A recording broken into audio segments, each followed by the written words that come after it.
Hey folks, Christine Weber here. I want to share with you some ideas about belly breathing today. So, I think belly breathing is something that's so widely taught that people just assume that they know how to do it and it's just, it's normal.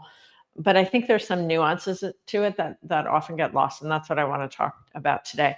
Also, movement will affect the way you're belly breathing and whether or not it is an effective way of breathing.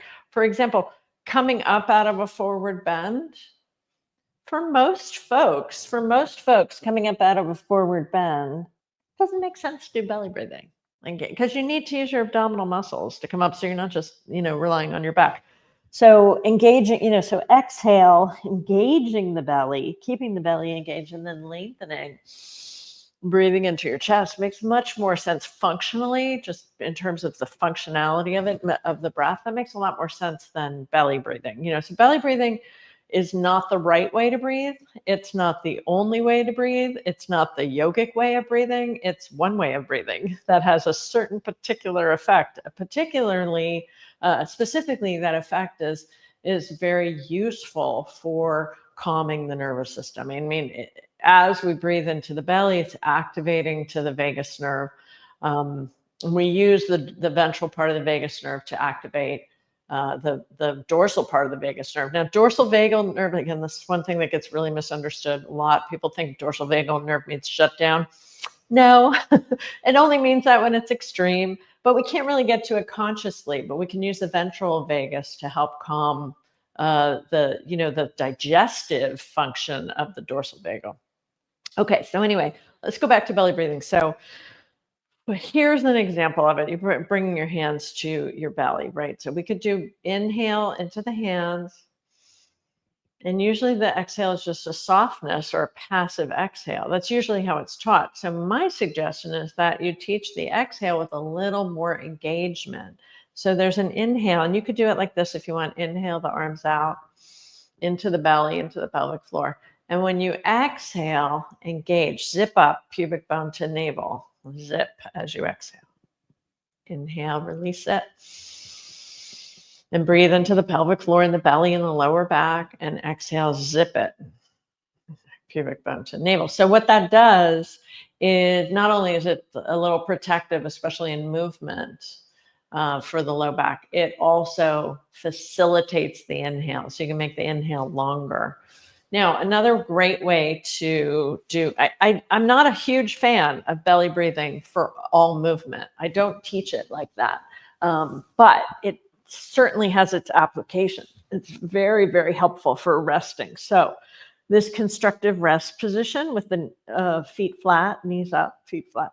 Some people like to let the knees rest against each other and keep the feet flat. You can do that if you want. Hands on the belly. And now the breath is not just into the navel, but all the way into the pelvic floor and the whole pelvic bowl. So you feel it in the hip points, a little bit in the side of the waist, a little bit in the side body, pelvic floor. And then when you exhale, engage. And it's easier because of gravity, and you can feel the navel sinking towards the floor. And what happens is the lumbar gets a little bit longer. You're helping the diaphragm to get the breath out more. You can linger in that exhale, and that's really parasympathetic. And then the inhale is just more wonderful because you have more space to breathe. Then exhale and sink, pelvic floor, lower belly, navel, all that sinks. The lumbar gets long, and then you just rest, just linger until your body's like, okay, ready to breathe in again. Pelvic floor, belly into your hands, and exhale and sink.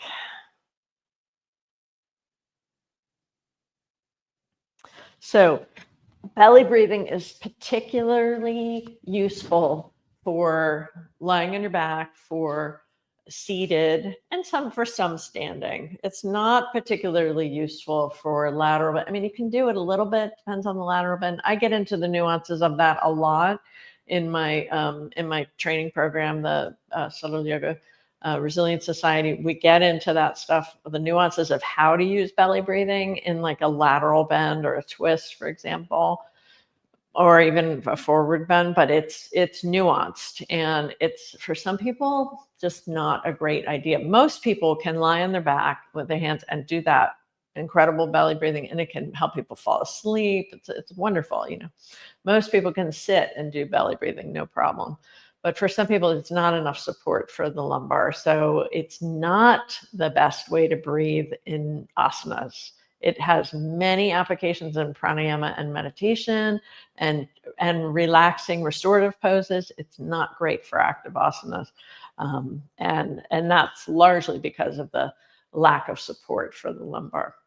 So let me know how you like this video. I'd love to hear from you, and any other videos you would like me to, or any other topics you'd like me to talk about. And I'll see you next week. Take care.